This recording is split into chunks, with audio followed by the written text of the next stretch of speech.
Hey guys, Rexpa here, bringing you guys a deck profile for the January 2014 format. This is level 1 Monster Mash. I've been playing this deck for a while now, it's a lot of fun. It will be TCG legal when Legacy of the Valiant comes out in about a week. The sneak preview is actually coming out this weekend. I've been playing with OCG cards from the Valiant set, so I'm excited to finally get them in the TCG. So I figured I'd do version 1 of this deck. When the full set's released, I will be testing cards from that set. And expect future updates for this deck, as it is a lot of fun. And yeah, for most of you guys who have been following me on this channel and on Cactuar Noob 100, I like playing a lot of fun decks. It just appeals to me more as a player. I could go out and get a tier 1 deck, but I like exploring different kinds of cards and whatnot, so I like playing fun decks. Don't get me wrong, tier 1 can be fun, but this appeals to me more as a player. So if you have any comments or want to share ideas, post comments down below. I'm always open to ideas, so definitely hit it up in the comments. Before we get into the video though, I want to give a shout out to MultiMonsterDeals down here in Southern California. They've been helping me out greatly ever since my collection was stolen in October. They give great deals. Staff is pretty friendly, so if you're ever in the Southern California area, definitely hit up their booth at MultiMonsterDeals. They're great people, and they've help you out. So I'll have links to their Facebook and eBay down below. And also shout out to my girlfriend who drew this playmat for me. It's really nice and I really like it a lot. So anyway, let's get on to the deck profile. I'll be showing the main deck and extra. And I will be explaining some combos, basic generic combos and whatnot. So I have to do deck profiles like this until I can actually get a camera. I'm recording this on my phone, so hopefully the quality isn't too bad and the glare isn't too bad either. So let's get right into it.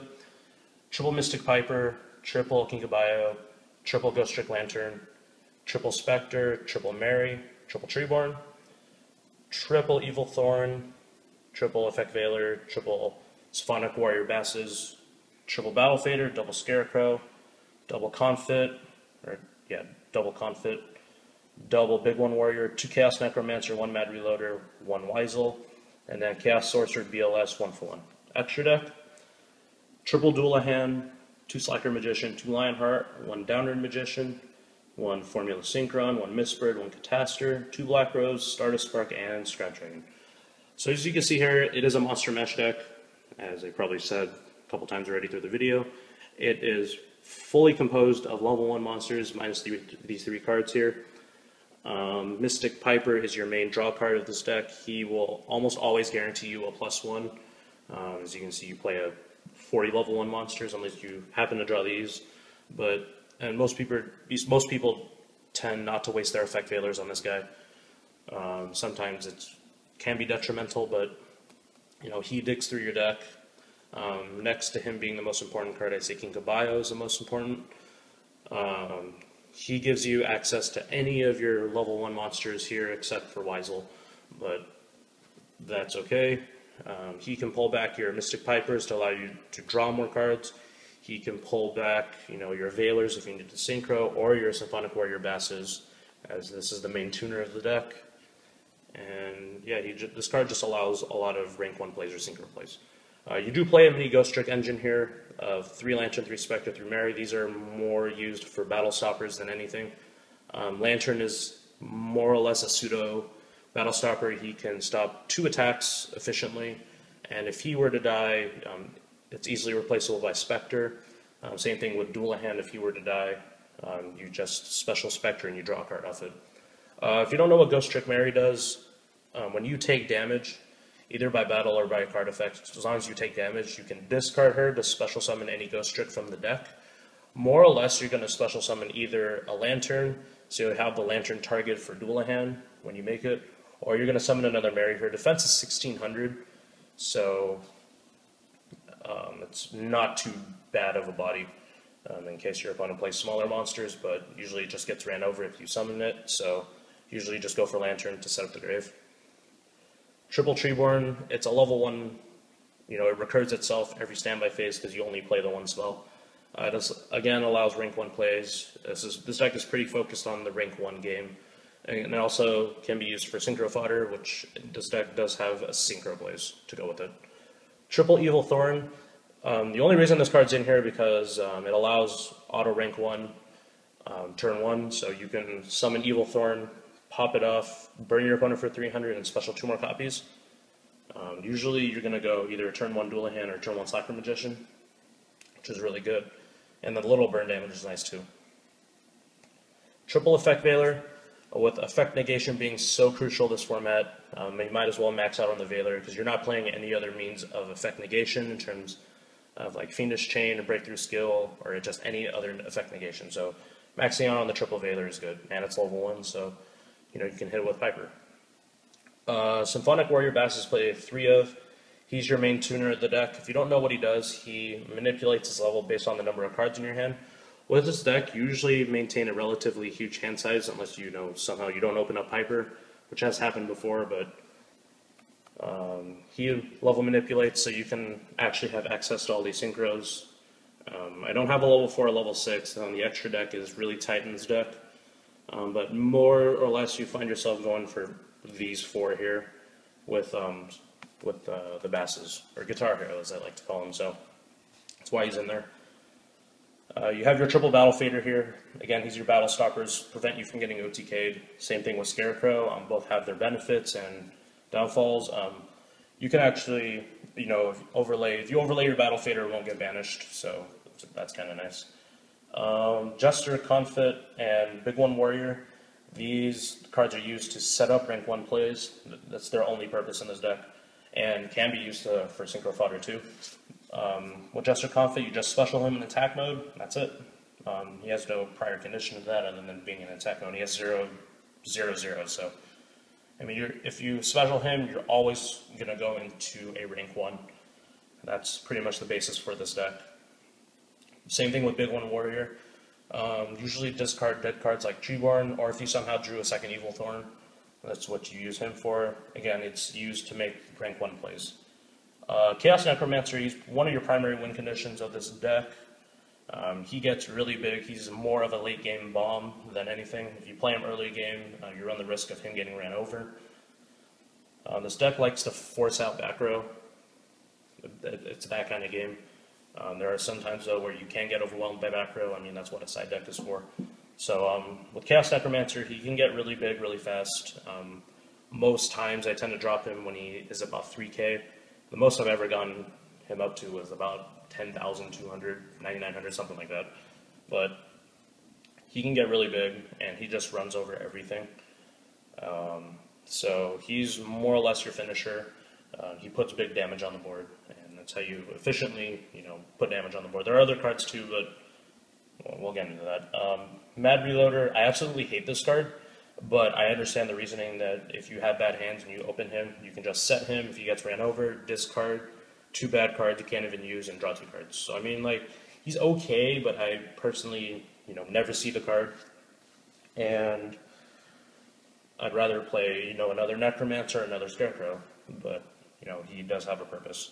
And the 1 copy of Wisel, he's in here primarily as a beat stick. The funniest plays you can do. You can block rose your own field, and since a monster was destroyed by a card effect, you can special him and get a free 2,500 attack.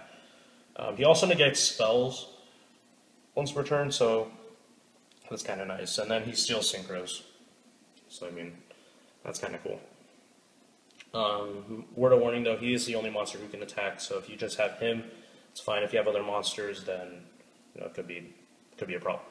So. And then the reason why these 3 cards are set aside, these aren't absolutely necessary for this deck to function. You can actually just play the deck as it is right now without these 3 cards, but this deck functions kind of like a Chaos deck too, so I figured, why not run Chaos Monster, big beat stick Chaos Monsters, who can get rid of problem cards. So that's why the Luster Soldier and the Sorcerer are in here. And the 1-for-1 is in here because you play 40 level 1 monsters, so discarding a Treeborn for 1-for-1 to special a Mystic Piper is usually really good. That's why it's in here. It's just the option in case you don't open Mystic Piper, because it is really crucial for this deck, to get going. You need to draw the cards. Piper just allows that kind of play. So that's the main board. I'm going to explain the extra deck. Triple Dullahan. If you don't know what he does, he gains 200 attack for each Ghostrick. Counts himself for his own effect, so he's a 1200 body. Once per turn during either player's turn, you can cut the attack of a monster in half. So any monster with a 2400 attack or less can successfully run. You can run over. If you have multiples, it's even better. And then if you were to be sent to the graveyard, you can add a Ghostrick back to your hand. More times or less, I find myself adding a Lantern back to hand. It's just, the battle stoppers are efficient in this deck. They're important because you tend to get, you could get OTK'd, so that's what they're in here for. Double Slacker Magician, this is a really good turn 1 play, or if you need to stall out. A lot of people have trouble getting over Slacker because of if you target it, you can detach to destroy the card, negate the effect and destroy the card. It takes two battles to kill her, and she has 2100 defense. Lionheart, this card is your damage dealer. It takes 3 level 1s, which is actually really easy to pull off in this deck. You'd be really surprised. But the Lionheart is in here for those plays. It's necessary to put damage quick, and he does that efficiently. And then the one Downerd Magician, if somehow, some way, your Lionheart gets Fiendish Chained, it usually does, or it gets Warninged. But usually if it gets Fiendish Chained, you overlay it in main phase 2. It's like Gaia Dragon for rank 3s or lower. It gets 200 attack for each material, so it could be up to 2900, and then it pierces. So it's kind of cool. And then every time it battles, you have to detach a material, so it's not too bad. It's definitely something to run, though. And then with the tuners up here, you have access to a Synchro game, Formula Synchron, Miss Bird. Actually, this card's really easy to make, and it's actually really good. One Catastor is just in there. You could play Armades. I actually prefer Armades just because of the battle tricks that you could face. Double Black Rose, it's really good in this deck. To blow up the field and potentially restart the game field is important. I've seen decks play Gungear. I personally do not like Gungear just because it's restrictive. You have to make it with Treeborn Frog. I just prefer to blow everything up in one fell swoop. If it gets Veilered, it gets Veilered. You can just make a level 8 Synchro if you have to. Stardust, Spark, and Scrap Dragon, I personally like these. You can play any level 8. It really doesn't matter. Crimson Blader is probably ideal too. When we get Jeweled Red Dragon Archfiend, probably not for another couple months, close to a year or so. This will definitely be a Red Dragon, because the card's just friggin' amazing. But these two suffice enough. Your level 8 game can vary, it just depends. So that is the deck. Hopefully you guys enjoyed this deck profile, and hopefully I plan on doing more deck profiles in the future. I do apologize about the long video, but I wanted to explain everything and whatnot in case you had any questions. If you do have any questions, go ahead and post comments down below. And I will post the deck list down below if you are confused on some cards or you can't see them. So hopefully you guys enjoyed this deck profile. Again, shout out to MultiMonsterDeals. I'll have links down below. Shout out to my girlfriend for the playmat. It's awesome. And yep, this is Rexwell. Hopefully you guys enjoyed this deck profile. If you have any questions, again, feel free to post a comment. Rate, comment, subscribe, all that good stuff. Until next time, guys, hopefully for more future updates. Peace out.